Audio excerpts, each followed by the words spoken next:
I'm live and I'm with restaurant royalty today.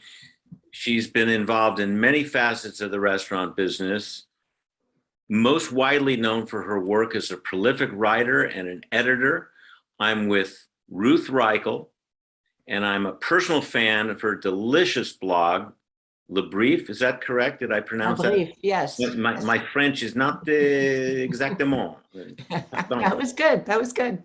I took 4 years, but I can't remember a thing of it. But Le Brief is her most recent blog, and her most recent book is Save Me the Plums. But I got to tell you, Ruth, I am in awe of your talent as a winner of 6 James Beard Awards for your journalism, your magazine feature writing, and your criticism. I'm a little bit worried that I might be critiqued here today, but no worries. No worries. I appreciate you being on Mr. Restaurant with Will Knox. So, Ruth, let's get into it. Okay, Mr. Restaurant. Where were you born, Ms. Reichl? New York City, Greenwich Village. In the city? In the city. Grew up on 10th Street. You're an urban person. Wow. I am.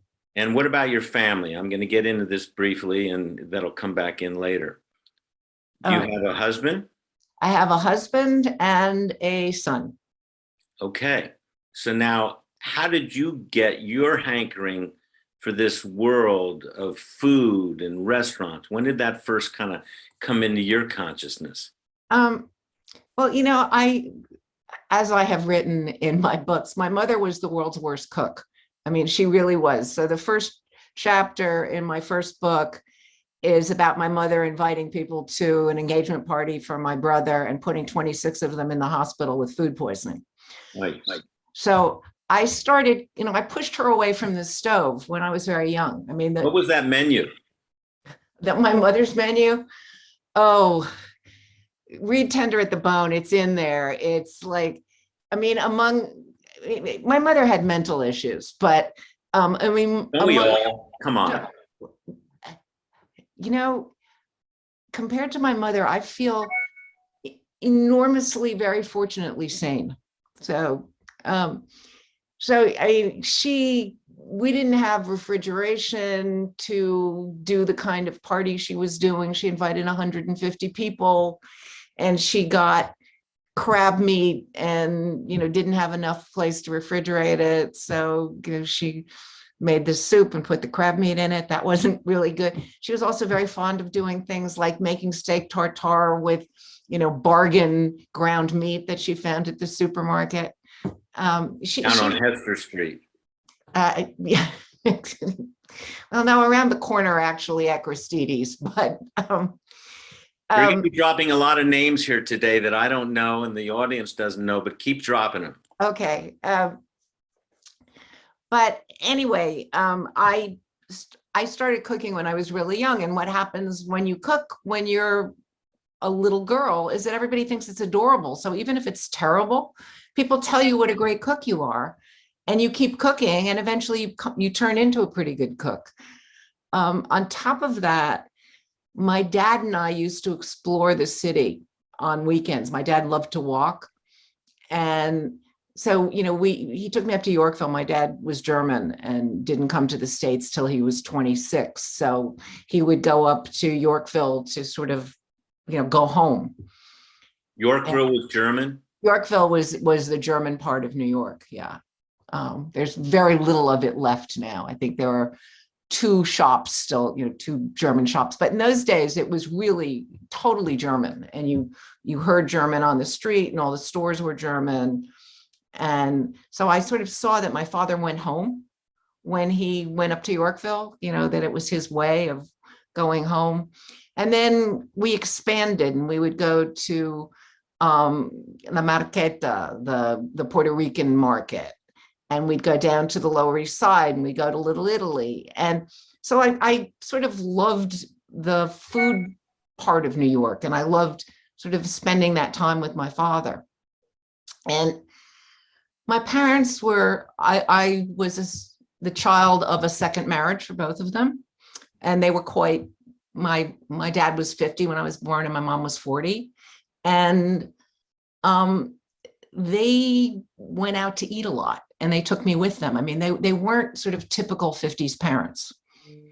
And my father's office was above one of those little French restaurants that used to be all over New York, a place called the Gourmet. And we ate there probably at least once a week. And I loved what happened with restaurants.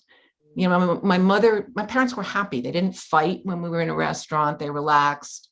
And we had our waiter, and he always took me into the back, into the kitchen, and, you know, showed me what they were making and introduced me to spices. And so, and also my mother was enamored of Joe Baum, who, you know who Joe Baum was, right? Yes, yes. Restaurants of the World. Yeah, and he did the Four Seasons, Windows on the World, the Forum of the 12 Caesars. He sort of real concept guy. He was a real, and he loved restaurants as theater. I mean, he redid the Rainbow Room.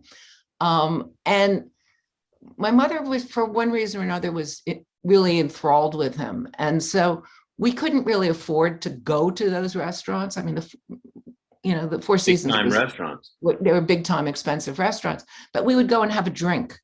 And then we would go to the Automat for dinner afterwards. You get the experience. Yeah, and, my mother would, we'd go to the Four Seasons and, we'd sit in that incredible bar with, the Lippold sculpture over the bar. And so I had this feeling of restaurants as places that you could go and get outside of your ordinary life. And were you theatrical in any way? No. It was like your mom was. She was, but I think because she was, I wasn't. And were you an only child? I have a half brother who's 13 years older than I am, and we never really lived in the same house. So you didn't really experience food, certainly. With my brother. Yeah. Right. Yeah. Right. And so was your mother German also? No, my mother was from Cleveland. Cleveland. Okay. Mm-hmm. All right. Well, there's certainly a different take than being in New York City, for sure. But yeah, when you were going to the Joe Baum restaurants, how old were you at the time? Oh, I mean, I think probably started going when I was 8. Okay. I would dress up and, go with them. I think my mother figured it was cheaper than getting a babysitter. But it must have been a very sensual experience for you, because you're visually seeing these big restaurants and these great accoutrements to the restaurants and the food and certainly the smells. And you didn't get behind the scenes. You didn't go into the kitchen, I would imagine. Well, only at the Gourmet. I mean, I did. Max, our waiter, would take me, so I think mostly just to, give my parents some privacy. He would take me back into the kitchen. So I did there. And then I started working in, when I went to college, I got a job shelving books in the library. In those days, the minimum wage was $1 an hour. Where were you at school? University of Michigan. Got it. Smart kid. Well, I wanted to get as far away as they would let me go. And that was as far as they would let me go.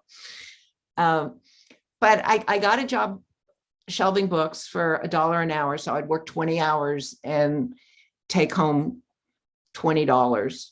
And then I discovered waitressing, and somebody opened a very fancy French restaurant in Ann Arbor. And my boyfriend was working there, and he said, you should come work there. And I got a job as a waitress, and I would work a 4-hour shift and make $35 in tips. And it was like, okay, 20 hours, $20, 4 hours, $35. Yeah. Can you hear me? Yes, I can. You froze briefly. We froze out. Sometimes in Ojai, where I live, we get these difficult satellite elements that come in. So excuse us. Okay. So did you get all that? Anyway, I started. I had the boyfriend. I had working at the restaurant. So he was working at this very fancy French restaurant called La Seine, which had just opened. And he said, you should come work there. You speak French. They'll love it. They'll love you. And so I went and I got a job there. And my first 4-hour shift, I made $35 in tips. Big time. And that was like, 4 hours, $35, 20 hours, it was a no-brainer. I mean, I was a waitress then, for years, because first it was fun. That happened to be a really interesting restaurant. It was way ahead of its time for Ann Arbor. Why was it ahead of its time for Ann Arbor? I mean, sadly, it went bust, but the guy who opened it had this dream. He opened with Limoges, with Baccarat Crystal. I mean, he really wanted an issue here. Yeah. Not sure what the issue. Oh, I don't think it's me. No, he was very, it's not you. There's nothing wrong with you. And I think the world would say that as well. I don't think my husband would. It's probably from my end. It usually is, just talking to my wife. But essentially he was working with Limoges, and he was working with a very high end, and this was Ann Arbor. This was Ann Arbor, which had never seen a restaurant like this before. He hired a chef from the Four Seasons. He hired the best grill man from a restaurant in Detroit. I mean, the woman who trained me was a French woman who had been a professional waitress in France. And so it was really an incredible place to learn about how restaurants run. So you soaked that in, but were you writing at the time that you? I was in college. I was a freshman in college. No hankering to write at that moment. You didn't have any inspiration on that? It never occurred to me. I mean, much as I loved food and loved restaurants, it never occurred to me that there would be a career in food for me. I mean, in the 60s, food wasn't part of American culture. You didn't go to college to be, to work in a restaurant or to write about food. It literally never crossed my mind that this would be a career path for me until after I got out of graduate school. My husband and I moved back to New York City. Were you at grad school in Michigan? Yeah, I got a master's in history of art at Michigan. Helpful. And thought I would, get a job in a museum when we moved to New York. But of course, all anybody wanted to know was how fast I could type. Rather misogynistic time then. Well, yeah, museums weren't doing very well in New York. I mean, this is like 1970 in New York. New York was really poor. It was on the verge of bankruptcy. We were living on the Lower East Side in very scary neighborhood. And I had a job I hated. And all our friends would come and stay in our loft. And all I did was cook these huge meals for all my friends all the time. And one day, one of my friends said, you're such a good cook, you ought to write a cookbook. And my father was a book designer. I grew up in publishing. So I went to an editor that I liked and said, I'm thinking about writing a cookbook. What should I do? And she said, oh, why don't you write an outline and write a sample chapter and show it to me, and then I'll tell you what to do with it. And so I did. And she called me, and she was at Holt Reinhardt and Winston, and she said, well, buy it. And they gave me a $10,000 advance, which was huge. And it was the first time it ever occurred to me that I could actually do something with food and maybe make some money. And be paid for something you loved. And be paid for something that I loved. And I loved writing that cookbook. And then living in New York was horrible. So we decided to move to Berkeley. And wait. Why from New York City to Berkeley? Because you're so liberal, you just think that, I'm going to go to California, and if I go anywhere, it's not LA, it's San Francisco, Berkeley. No, it wasn't quite like that. So my husband and I both got a summer job working at a glass blowing workshop in Seattle, north of Seattle. Glass blowing workshop. And Doug's an artist. So, and his job was to help the students build their structures. Everybody built their own structures in those days. And my job was to help people cook meals. I mean, it's now an institution, the Pilchup Glass Workshop, but in those days it was just starting, and it was just this space in this most beautiful place in the world. And so we went out there, and on the way home, we stopped and we drove out there. And on the way home, we stopped and visited friends all along the West Coast. And we loved Berkeley, and we had friends there. And they said, why don't you, move to Berkeley, and we'll all buy a house together, and we can live together and set up, a shop. And so we went back to New York and packed up our stuff and moved out to Berkeley. And this is Michael, your current Oh, husband? this is not my current husband. This is not my your first current husband. Yeah. Your first husband. Okay. Yes. All right. So then you move out to Berkeley, and you're this mama who loves food. And there was a collective restaurant starting up in the University Art Museum, and I became part of that collective. And it was great. It was like everybody who worked there was an owner, so everybody did everything. And living in Berkeley in those days was really cheap. We didn't need a lot of money. It was a wonderful time. And then I started doing a little bit of writing, mostly about art. And one of my editors, New West magazine was just starting in the mid-70s in San Francisco. And one of my editors ate dinner in my restaurant a couple nights a week. And the restaurant was called The Swallow. Okay, that's a great name. Works on many levels. Works on many levels. And it really was, people say I wasn't. I mean, we were a bunch of overeducated people who loved to cook. None of us was professional, but we did everything from scratch. We baked our own bread. And this was a time when, we had quiche on the menu, and people would come in and say, "What's a quiche?" Right. I mean, but scratch cooking was pretty novel, right? It was pretty novel. I mean, people didn't really do that much, but this is Berkeley. This is Berkeley in the early 70s. So think Chez Panisse, think the Cheese Board Collective. I mean, it was, we all knew each other. It was, it was a small community of food people, and there was a lot of back and forth between all the restaurants. And we all had this idea of, we'd all, gone to Europe on $2 a day, and, had this notion of what food should taste like, and it wasn't like what you got in most of America. I grew up in San Francisco, which was across the bay. And of course, we in San Francisco would think of Berkeley and Oakland as being in the provinces. So rarely would we venture across the bridge. Did you ever go the other direction? Did you ever experience Trader Vic's, which was really the culinary capital of San Francisco? Absolutely. I mean, I know when I became a restaurant critic, I was reviewing mostly restaurants in San Francisco. And, in Berkeley, we went to San Francisco all the time. It's not like today when, the traffic is so bad that it can take you forever.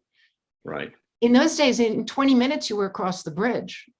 So, there were days when I would be back and forth from San Francisco to Berkeley a couple times a day. Well, that's one reason BART was invented, the Bay Area Rapid Transit, because people could really know where they could get to in a relatively easy time frame and count on 20 minutes or 30 minutes. But, certainly it's been a problem, driving in LA and everywhere else in the United States, the world. But you really feel it in the Bay Area. The difference between now and then, when very congested. Living in Berkeley really felt like you could say I live in San Francisco, and because we were all there all the. My husband was working at the Exploratorium, and so he was over there, every day building stuff. And in those days, it really felt like at least to me, one big community. A lot of our friends lived in San Francisco. We didn't think anything about, I was very fortunate to grow up there and be a child of the 60s in San Francisco. The Summer of Love was great. I remember I came out for the Summer of Love. My parents got divorced in the Summer of Love. That's how loving that was. So how how do you go from the Swallow? Oh, okay, I'm sorry. You were at the Swallow, and then you met a friend from you knew someone at New West. Um, We're I was, skipping around a little. yeah, so, we had this big house it wasn't really a commune, but there were like 10 of us who lived in the house. And one of my roommate's girlfriends was writing for New West, but she wasn't really a writer. So I was ghostwriting her things. And then I started writing my own articles. And one of the editors he came to the restaurant one night and said, you're a much better writer than our restaurant critic. And you can cook. Have you ever thought about being a restaurant critic? Wow. And I did not think, oh, this is my new career. What I thought was free food. I mean, we were poor. The idea that we were going to go to restaurants and somebody was going to pay for it.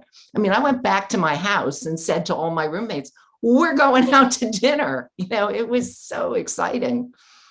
And I think I did it for 6 years before it hit me that maybe, I just was thinking this is what I was doing until my real life started.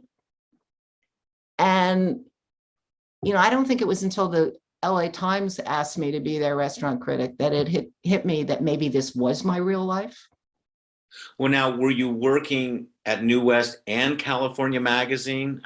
They were New West. One and the same? It became California Magazine. The Texas Monthly bought New West and changed its name to California Magazine. I see.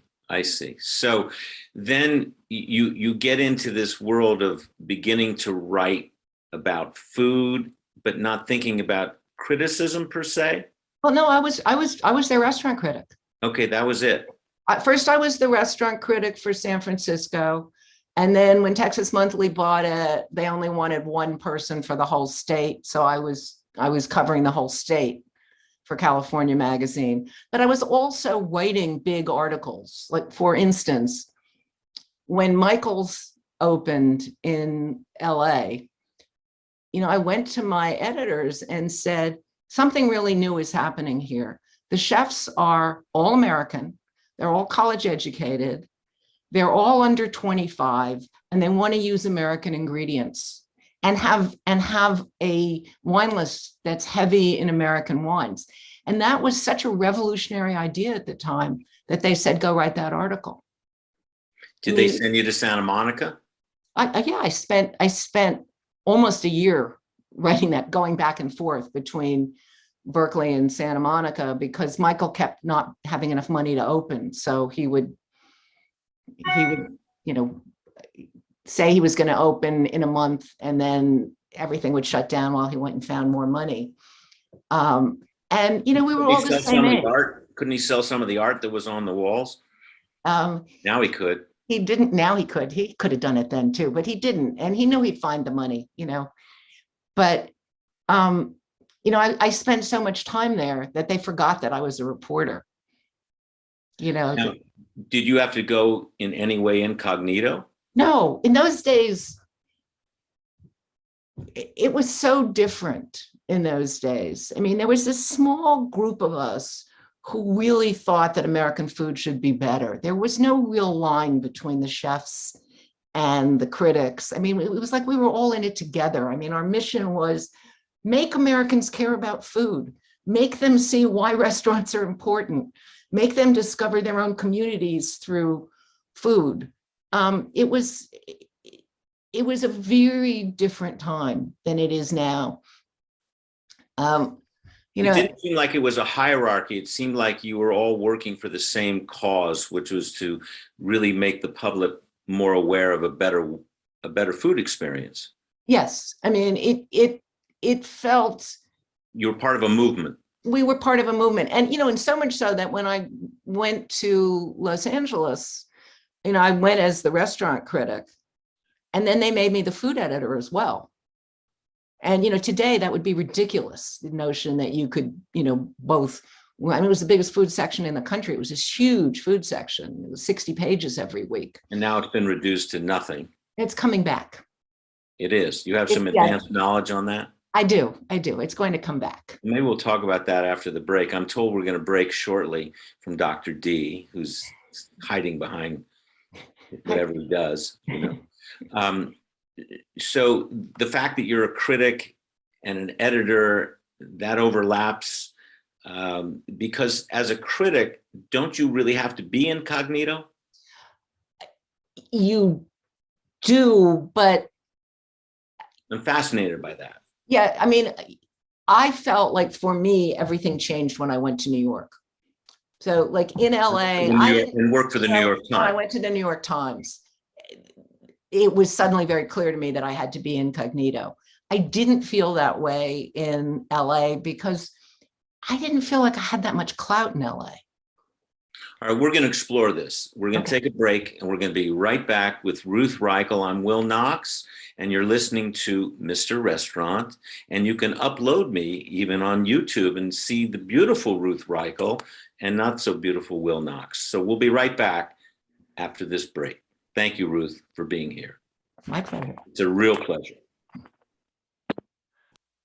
Welcome back to Mr. Restaurant. I'm Will Knox, and I'm with royalty, Ruth Reichl. I refer to her as royalty because she's just gilded with so much knowledge as a critic, as an editor. Ruth, I'm gushing because you're here. It's a special treat really for me because I'm starting the show. I had thought about doing this restaurant show for some time. I wanted to key in on not the cuisine so much of restaurants, but really the business of restaurants. And you've been behind the scenes, not necessarily working as you started working in restaurants, but you really have seen it, kind of from afar, but you're in there as well. And you've got an extraordinary life in restaurants, which I want to continue to talk about. So thank you really for being here. It's really a pleasure.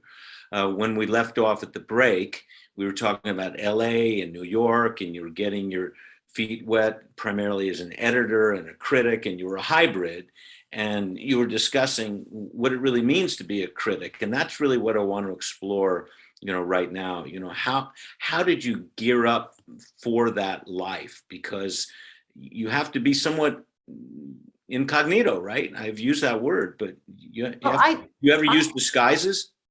When I went to New York, I was famous for the fact that I wore disguises in New York because when the New York Times came after me, I'd been at the LA Times for 10 years. And I had watched restaurants change a lot, but it never felt to me like, LA is such a celebrity town that people care more, what movie stars go to the restaurant than what the critic thinks. So I didn't ever feel like I had this, life and death power over a restaurant. When I was on my way to New York, I sat on a plane next to a woman who said, "I know who you are." And I said, "Oh, don't be ridiculous. You have no idea who I am." And she said, "Oh, no, I'm a waitress in a restaurant in New York, and I know that you're about to become the restaurant critic of the New York Times." And I said, "How could you possibly know that that's me?" And she said, "Because there's a big picture of you in the back of the restaurant with 'Wanted' written across the bottom, and the owner will pay anyone $500 if they spot you in the restaurant." Wow. And I sat on the plane. It had never really crossed my mind that this was something. It suddenly hit me that in New York City, what the critic of the New York Times says is worth millions of dollars to a restaurant. And then, of course, they would want to know who you are. And so I was just thinking, like, what can I do? Because I do not want to be that person who the red carpet gets rolled out for. I need to tell my readers what's going to happen to them, not what happens to the restaurant critic of the New York Times.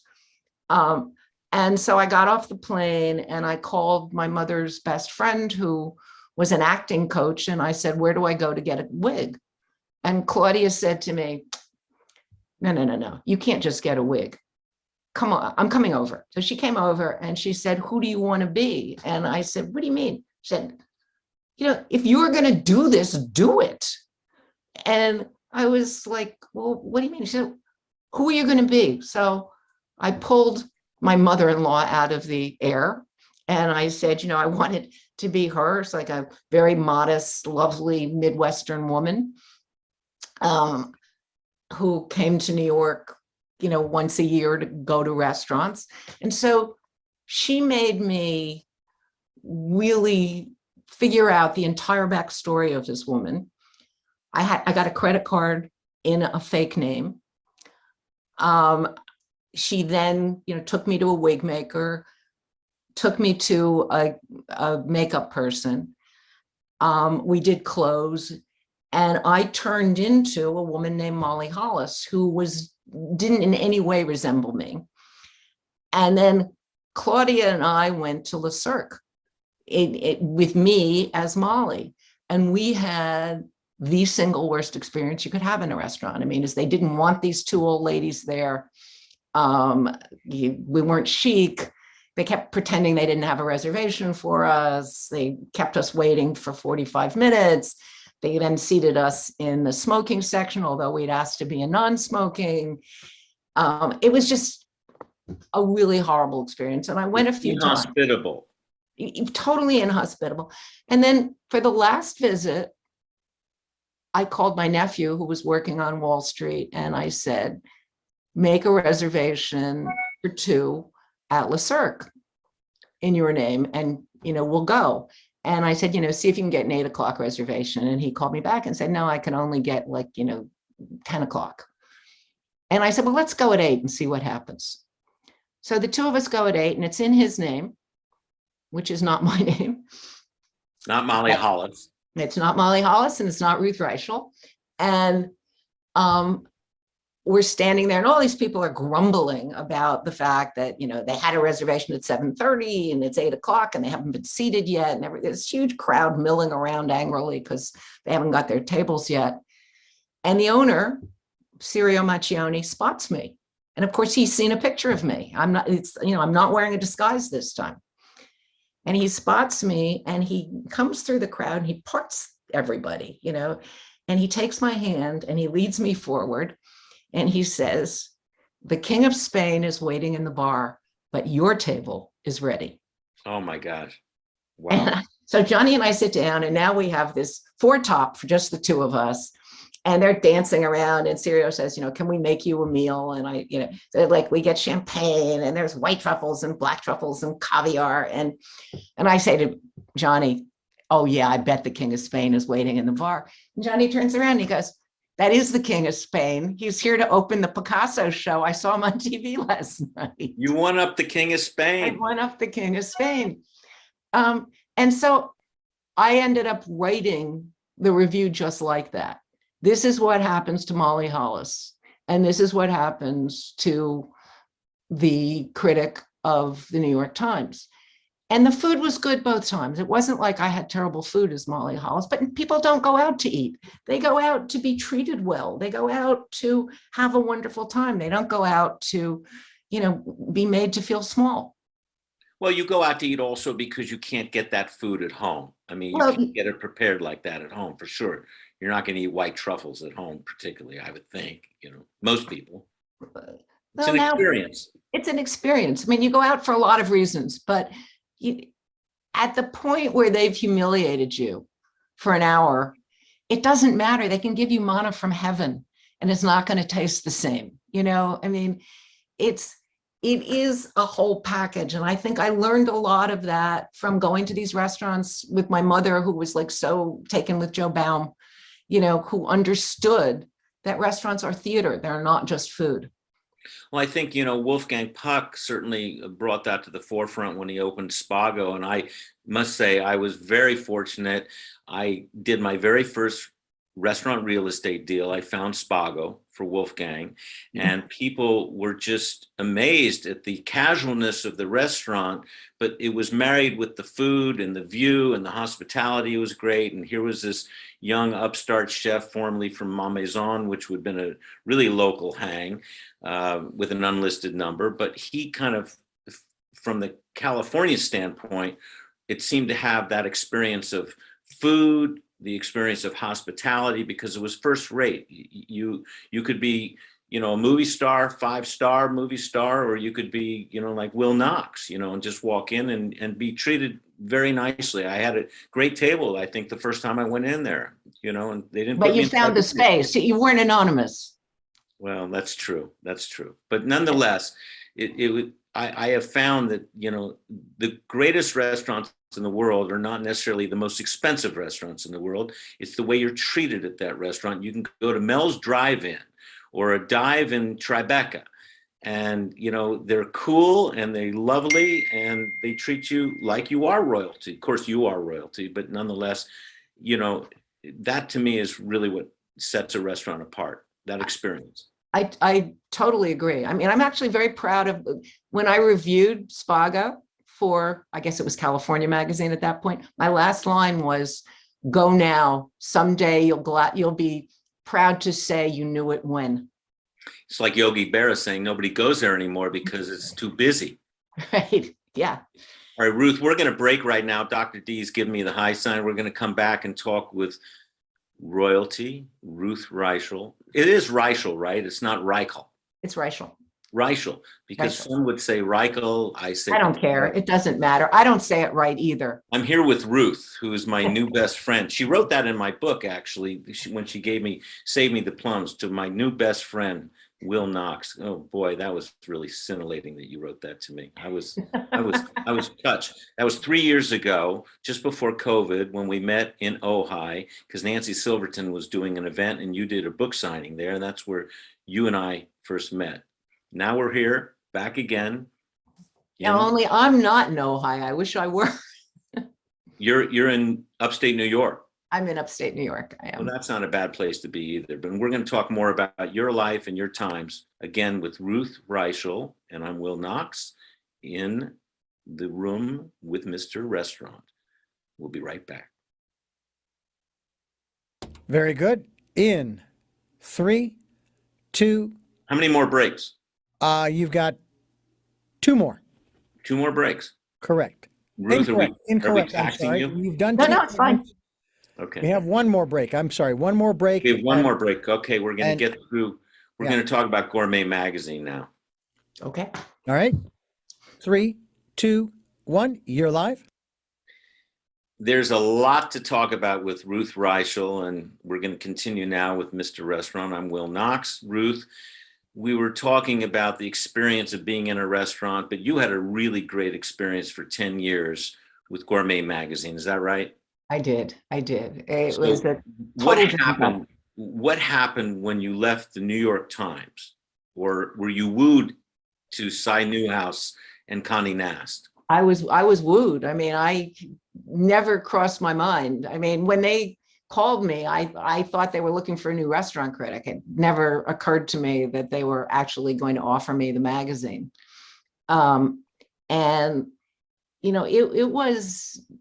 it was the most amazing job, because it was 1999, and I had this real sense that American food was finally coming into the culture, that it was becoming part of popular culture, that people really cared, and that a food magazine ought to do so much more than just recipes and reviews, that there was a public out there really interested in everything that had to do with food, and that we ought to be doing it.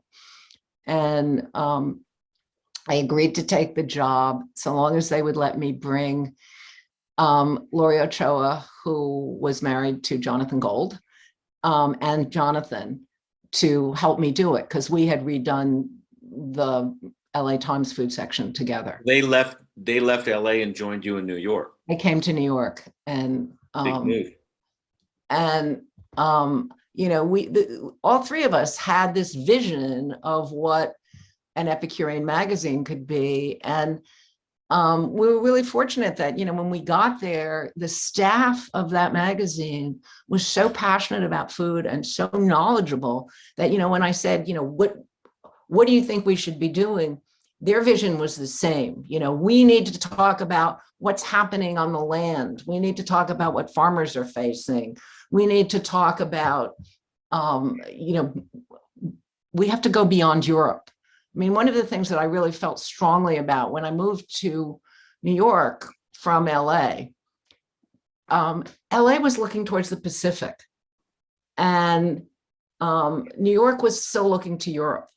And, everything in New York, I mean, my predecessor at the New York Times had been very focused on French food. And it was shocking to people when I started writing about Japanese food and Korean restaurants and expanding that palette. And I felt like Gourmet needed to do that too. It really needed to take a much bigger bite of the world. And that we really needed to get, we had, an agent in New York said to me, book agent said to me, I can't believe it. All my people are saying, get me into Gourmet. Because you're more journalistic now rather than Gourmet. Because yeah, right. But Junot Diaz wrote for us, Bud Trillin wrote for us, Ann Patchett, James Smiley. I mean, we just sort of said, my idea is that every great writer has a food piece in them. And that it was our job to find them. And, Pat Conroy, I mean, we had wonderful writing in the magazine. I'm really proud of that. And it was not my idea to get David. I mean, I never thought that DFW would write for us. So when Jocelyn, who was his editor, said, I think we should go after David Foster Wallace. And I was like, yeah, if you can get him, but I can't imagine he'll write for us. And it turns out he wanted to. But why did he want to? I think because he knew that it was a different audience for him than the people he usually wrote for, and that he had heard that we were kind of open to almost anything. That we had an editing process that was, I mean, I didn't tell people what to write, but he was a grammar nerd. He was really granular on the changes. I mean, he fought over every comma. I mean, I remember passing Jocelyn's office and hearing her shouting at him, I think that comma is very aggressive. Crazy. And he and I ended up having, I mean, there were a few things that he had in there that I said I couldn't live with. Such as? He was very admiring of PETA. And I was like, I'm not doing an ad for PETA. I'm sorry. It's got to go. Not PITA, but PETA, Okay. who were then targeting chefs about foie gras and stuff. And I was like, no, I'm not, we're not showing for them. Right. And he also had a reference to Mengele, the horrible Nazi doctor. Yes. And I said, I think this has to come out. It's a little cream. And we fought over the title. And we originally wanted to call it To Die For. And That doesn't spell a lot. He didn't, I mean, we were much happier with what we ended up with, but also just finding an article that he wanted to write was hard. I mean, he didn't drink. We wanted to send him to a Scotch festival. He didn't drink. And then Jocelyn had this idea, I think his mother's from Maine. What if we send him to the lobster festival? And he agreed to do that, but I never in a million years thought that he would end up writing a piece that was basically about what lobsters feel when they go into the pot. I mean, it's a fabulous piece, but it's very challenging. My wife will not let me bring home a living crab, shrimp, or lobster that we have to boil. She just said, I don't want to be part of that. Yeah, well, and he went one farther and he was said, experiencing it from the point of view of the lobster.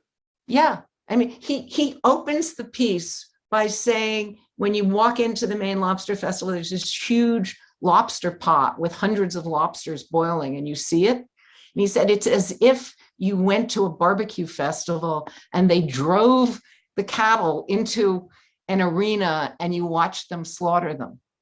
Oh my gosh, that's tough. That's tough sledding. Sure. And I thought visual.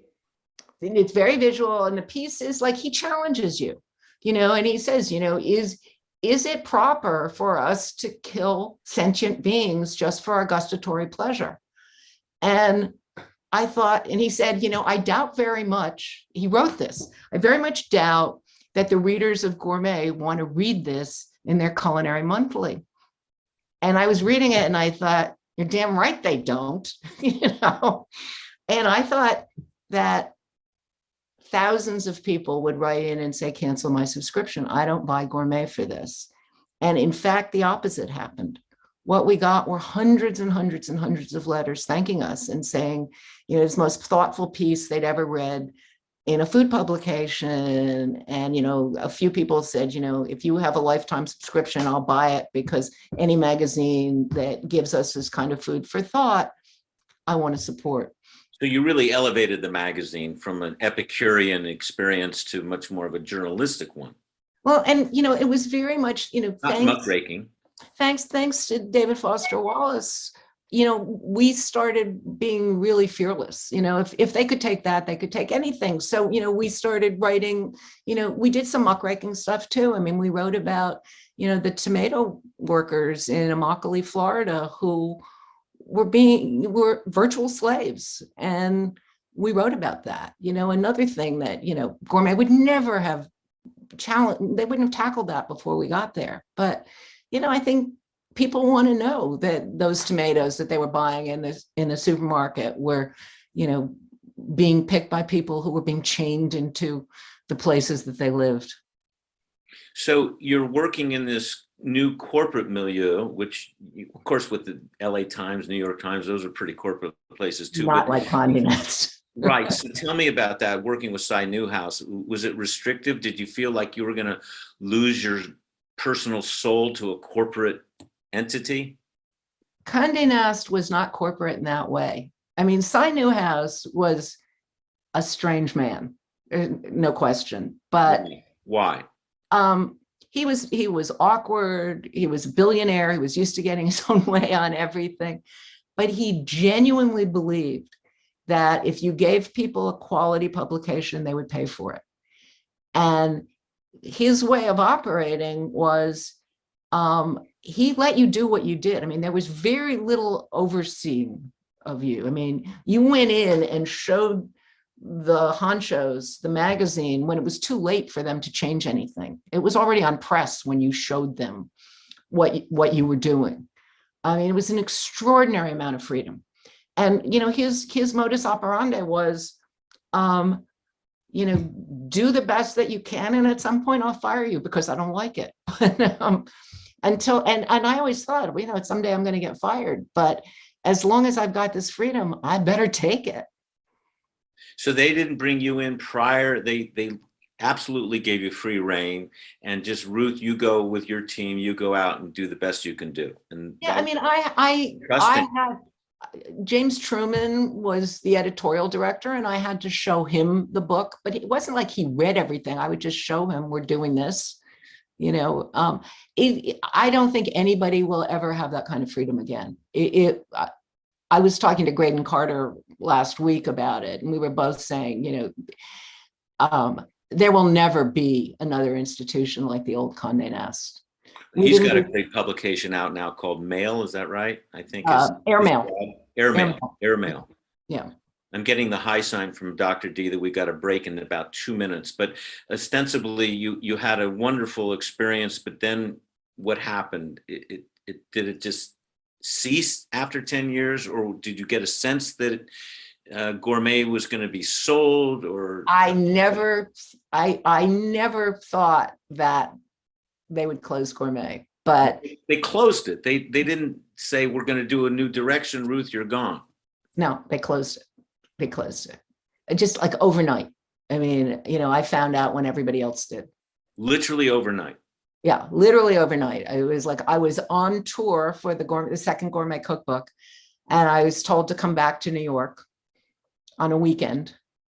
And that Monday morning, we all went into the office, and Cy came in and said, we're closing the magazine. And we were all just blown away, utterly stunned, bereft, in shock. I mean, there were people who'd been working there for 30 years. And so how did you get through it? I wrote a cookbook. That day. Oh, you wrote a book later, but that particular moment in time with your staff, you're with these people for 10 years, a lot of these people. Did you go out and just get drunk or what? Yeah, no, so I mean, we were in the middle of, the kitchen was full of food. We were shooting, we had shot the December issue. It was on press. We were working on the next issue. And I just said to everyone, we all had to clean it. Everybody cleaned out their offices. And then I said, everybody come to my house and bring whatever food, and the wine editor had like an office full of wine, and he just said, like, we're taking all the wine. And we went to my house and stayed up all night drinking and crying. And like a giant wake. It was a giant wake. And the next day I had to get on the plane and go back out and continue promoting the Gourmet cookbook. Oh my gosh. And at this time you have your son and your second husband, and they're in tow. And how old's your son at this point? Nick was, he was in college. So how did he take it when you called him? You grew up with the magazine. Yeah, no, I mean, he was 10 when I went to the magazine. And, he was philosophical about it because I had always said, look, someday I'm going to get fired. He was just couldn't, like everybody else, couldn't believe that they hadn't fired me, that they'd closed the magazine. I mean, you can't imagine what it was like to be on book tour for that. I mean, people would get up in the middle and like give testimonials. I mean, tears running down their faces saying, I learned to cook with that. I mean, the magazine was, almost 70 years old, and it was a part of people's lives. So I think it took all of us a long time to really understand that the magazine was dead. I mean, it felt like a murder. All right. Well, listen, on that light note, we're gonna take a break, and we'll be right back with Ruth Reichl. I'm Will Knox, and this is Mr. Restaurant. We'll be right back. Thanks, Ruth. All right, very good. That's the last break. And then, of course, what we'll do right here at the end, of course, is a close. So how much time do we have, Dr. D? I'd say you've got 5-7 minutes. Okay. All right. We're going to come out of the wake now. Okay. In 3, 2, 1, you're live. Okay. Once again, we're with Ruth Reichl. And where we left off, we were in a wake, but now we're going to sing, Ruth, because you were in this wake and you came out of it with just aplomb. So tell me a little bit about what happened after that. Okay, the first year was really tough. And, then it's like, I did what I always do when I'm upset is I went into the kitchen, I just sort of cooked for a year. And then I wrote a book called My Kitchen Year, about how cooking after the end of the magazine really grounded me. And then I wrote a novel, and then I wrote a book about the end of Gourmet. Well, hold on a second. So you were always with people, and now you were very isolated, right? No. Writing? I mean, I was isolated, but, I'm a very social person. We have a lot of friends. I still cooked for a lot of people. I mean, I wasn't in an office anymore, but, I started life as a freelance writer. So it was like going back to the life I had Roots before. I mean, I really missed the collaboration. I also got, for 3 years, I was a judge on Top Chef Masters. And so that was like, a month of very intensely being with other people. But that was television. That was a whole different medium. But I had done, we did 4 TV shows at Gourmet. And we that did 4 was seasons. We did Gourmet's Diary of a Foodie and then Adventures with Ruth. So I was used to television. With Adventures with Ruth, who came up with that idea? My publisher, actually. It was one of the ways we tried to save the magazine. It was supported by American Airlines, and it was, so they paid for it, and then they bought all these ads in the magazine, which of course it never happened because the show didn't air until after they closed the magazine. But I got to go to cooking schools all over the world with people, with celebrities in tow. That was really fun. What was the premise of the show?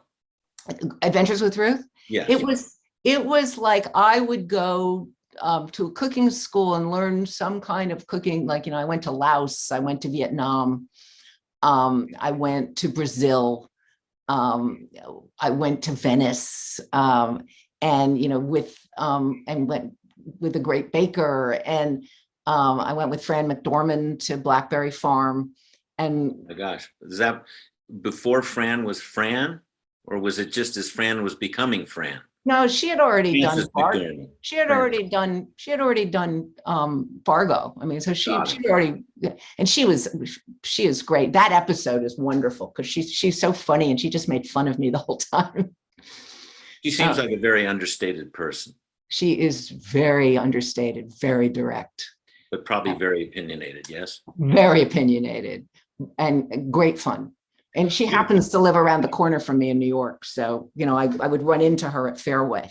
And one day I just said, I'm doing this show. You want to come with me? And she was, yeah. You've known a lot of people, a lot of big names. You don't flaunt them particularly, but is there anybody that really sticks out as a brand name celebrity that you really admire?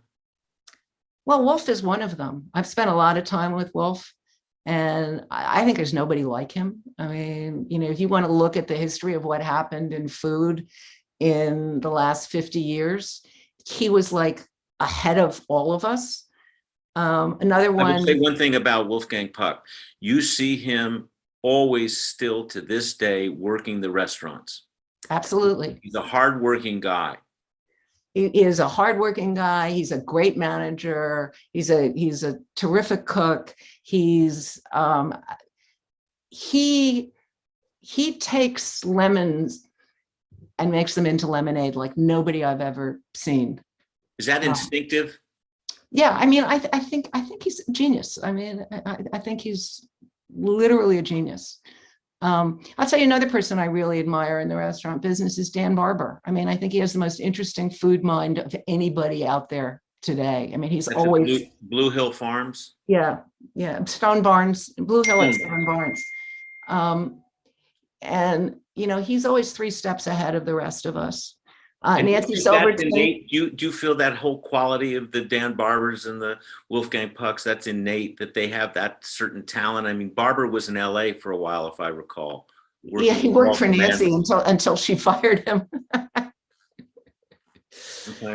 And Nancy Silverton, who is, admittedly a very close friend, but another person who has really shown she has forged a path for women. Another one, Tony Tipton Martin, who worked with us at Gourmet at the LA Times, and really forged a path as one of the only Black food writers in the 80s, and again, sort of showed us how we ought to be doing things. I mean, the food world is filled with amazing people. I should get Tony Tipton on this show. You should. She's a wonderful get for me. Yeah, and she's from LA. Well, then I'm going to look into that. I don't know her at all, but I certainly know Nancy because I've had Nancy as a client of mine for some years, and she's a friend, and she certainly is a forerunner. Suzanne Goin is a client and a friend. I've been very fortunate to work with women in the business, and your experience being at the forefront of all this, seeing the chefs, the operators. Susan Feniger also is a good friend. I think it's a wonderful time that you lived through, and you were really the forerunner to these later these women who had to forge through all of this, again, misogyny. It was a man's world. And you really have seen the rise of the chef owner operator, which was very unique. And to this day, women stand out. And I think it's a great thing for women right now. It is. It is a great time. It is a great time for women. It is. And it's been a long time coming. Boy, we thought it was going to happen in the 80s, and then we thought it was going to happen in the 90s, and it's shameful that it's taken until now to really take hold, but it finally is. The arc of justice moves slowly, right? To quote a well-known man. Ruth, this has really been a 5-star experience for me, certainly to have you on the show. It's a word gourmet for me to have you on the show, and I really can't thank you enough. Well, it was very fun for me. I hope to We see like you in fun. person. So We like fun. yes, we do like fun. I'm Will Knox, and this is Mr. Restaurant you've been listening to, and you've been with Ruth Reichl today, and we could spend more days and nights, which I would like to do. Don't tell your husband, but ostensibly, it's just a real pleasure. Thank you for being on Mr. Restaurant, and thank you, Mr. Restaurant fans out there in the world, for being here today. Onward. Onward. See you.